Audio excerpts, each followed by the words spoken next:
crypto lender BlockFi has its first day in bankruptcy court today. BlockFi says its exposure to FTX as well as the crypto winter caused this bankruptcy filing. And since the FTX fallout, the new acting CEO selected BitGo to take custody of FTX's assets. Joining us now to talk about this is Mike Belshe, BitGo co-founder and CEO. How was the hearing today? I want to find this out because I know it was about 10 days in to the bankruptcy filing that we finally got the first day motion. So was today any different? Was it still chaotic a little bit? Well, I think the bankruptcy court and proceedings is mostly an area that the lawyers are going to be able to talk more intelligently about. I think with FTX, it's going to take a while to sort out exactly what the status is of the assets and then figure out what goes to which creditors. All right, and let me ask you about your upcoming role. If confirmed in this upcoming hearing, you would take custody of these assets. What is the state of these assets? We know some of the figures, only a fraction seems to be available recovery-wise, but what's your role in this process? Sure. Well, imagine you're John Ray, and you've just been appointed CEO of FTX, kind of in bankruptcy. You've let the previous management go, and you discover that the assets that are held by the company are actually held in self-custody under the possession of the prior management.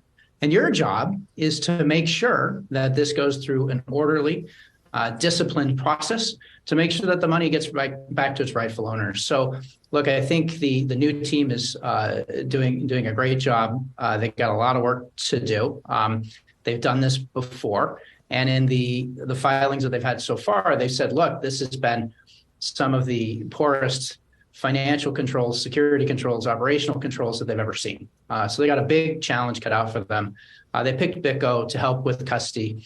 Right away, they had to figure out how to get the assets away from the prior principals to make sure that there can't be further losses. And as you know, there's been some rumors of hacks. There've been not just rumors, actually confirmed hacks.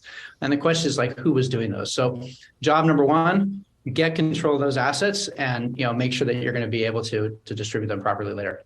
And I'm guessing you're in this for the long haul because it was only in September, a precious few months ago, that the Lehman Brothers bankruptcy from 2009, I believe, was finally wrapped up. These are lengthy proceedings. I'm not going to ask you for legal advice here, but a lot of customers are looking at this process and they want to know when they're going to get their money back. What's your role in facilitating that? Any projections that you can offer on that time horizon?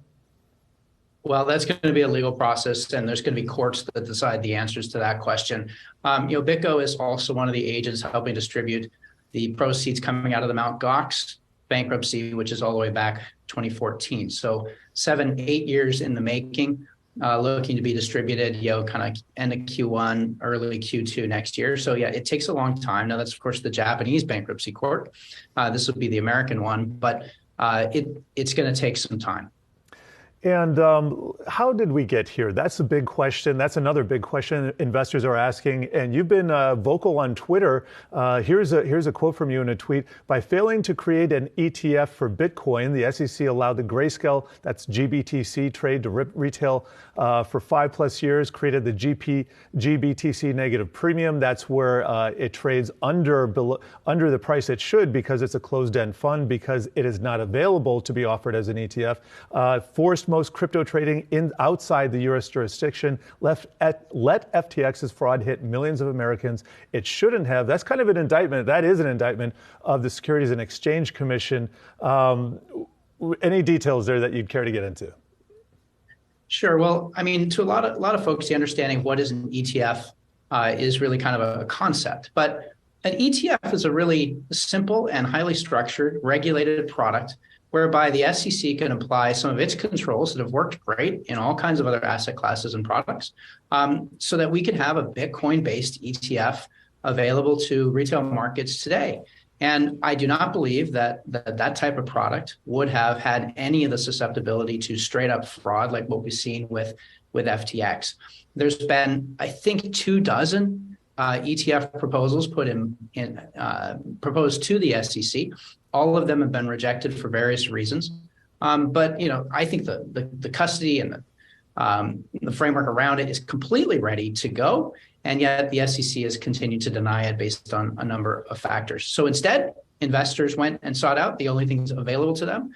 and have ended up on rickety exchanges. And this has subjected them to basically a total disaster. I think a lot of this could have been averted.